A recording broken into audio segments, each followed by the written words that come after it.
Dan, can you just, obviously, you had that great win in Washington, winning the title there, you've had 2 wins here. Can you just talk about, first of all, how confident you're feeling now compared to earlier this summer? Yeah, like, when I'm in the tough situation tonight, obviously the conditions I played a lot in Washington, they're very similar. I think, Beach reminded me of that before I played my first match. It was very humid, and I felt comfortable to be able to lean on that. When I'm big points, second serve, I know I've made a hell of a lot of them under pressure this summer, and vice versa. When I'm break point down or break point up, I'm confident I can convert those situations.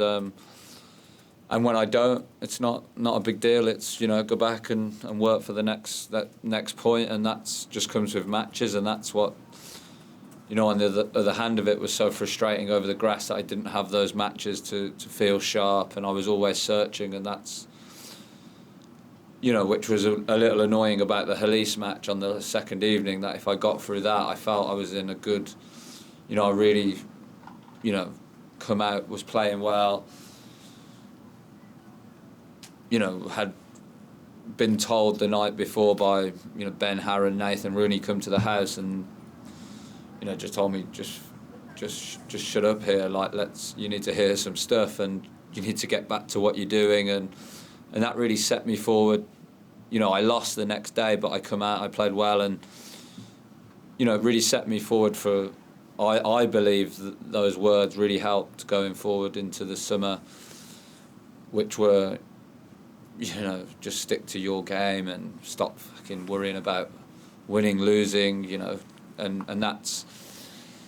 That's why you need good people around you. They're nothing to do with me really, but they're both very good friends, and that's really obviously Ben's a coach, but that really helped me on my way here, and to get a chance against Halys on the second evening, really to be sat down and sort of told a few home truths really helped. Yeah.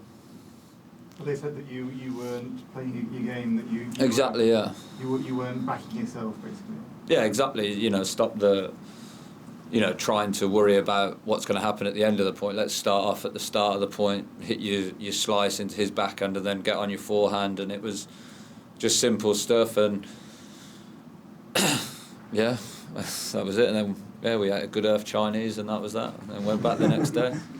Was that Wimbledon Village? No, we had it delivered, but sometimes you have to. It's not all in the coaching manual. It's different strokes for different folk, as they say, and it's. It was nice, and it meant a lot to me, and that set me. It set me on a good. After Wimbledon, I took some time off, but I knew, I had a starting point, and I felt strange really that I lost against Halys, but I felt positive moving off that court. Yeah. Is it quite easy to sort of lose yourself in your own thoughts then? In general, sort of get stopped yeah, I mean, you think, of course, when the light goes off at night, it's difficult to go to sleep some nights. You think about all sorts, especially when you're not playing well.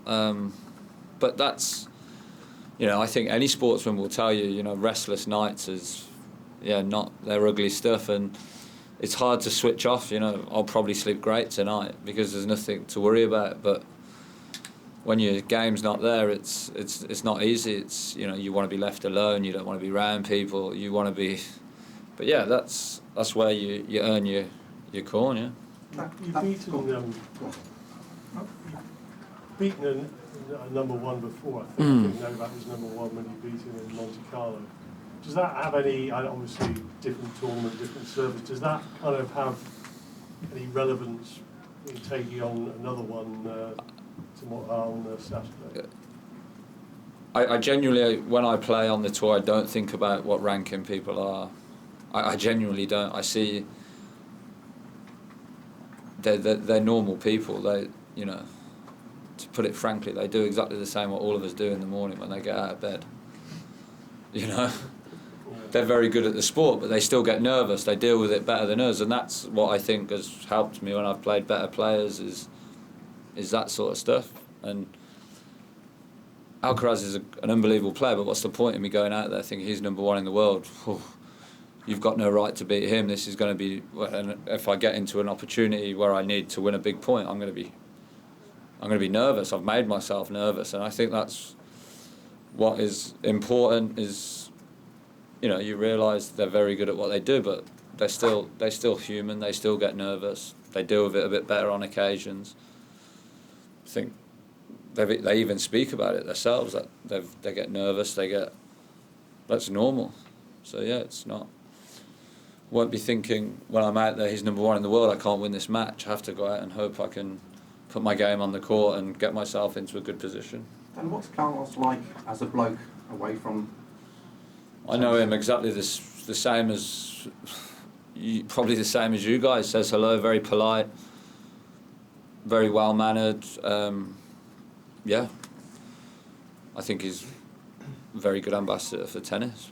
To be honest, he's not put a foot wrong on or off the court. You know, promotes the game very well. You know, shows his emotions sometimes, which is nice. Also, he's not, you know, a robot, and I think that's important. You know, I think, you know, it's very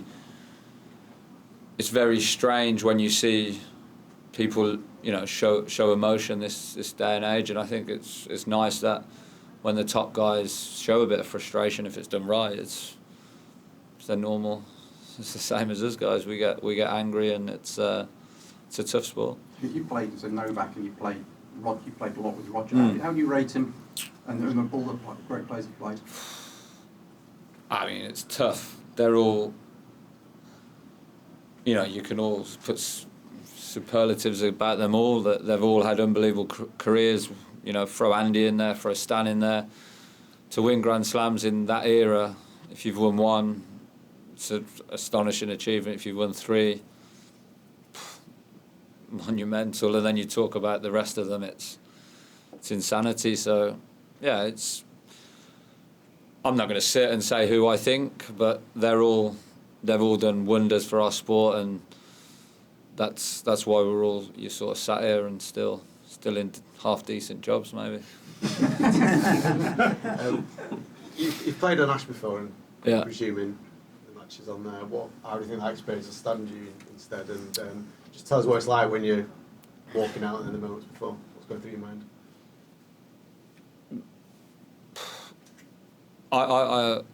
I think it's, you know, it's a very iconic sport, iconic court in our sport. Yeah, I just look forward to going out. That's, you know, I've practiced on there a bunch this year actually. You know, I remember watching Greg, I think, the first time, funny enough, when it was on Sky Sports. I think he beat Bjorkman. I was allowed to stay up, and then, yeah, that's my sort of first memories, and then to get to hit on it is amazing, and to play matches on it's, you know, what you want to do, and I'll go out, enjoy it, and yeah, I'm sure it'll be a good crowd. Whenever Carlos is around, it seems to be pandemonium now, so it's be a good atmosphere. And talk about the New York crowd and how you match the energy for crowds, because you bring the intensity not only on court 11, but going to be on Saturday. Just your whole thoughts of how you mesh with the excitement of the crowd with your all-court dynamic game, and what's your favorite thing to do in New York besides win Grand Slam matches? Yeah, the crowd is amazing. I always think here and Melbourne are very similar. You know, very, very loud, it's hustle and bustle, and yeah, I love it here. And yeah, I guess my favourite thing to do in New York is eat and drink coffee. I guess that's pretty good stuff, isn't it? Drink a little, maybe, Stu.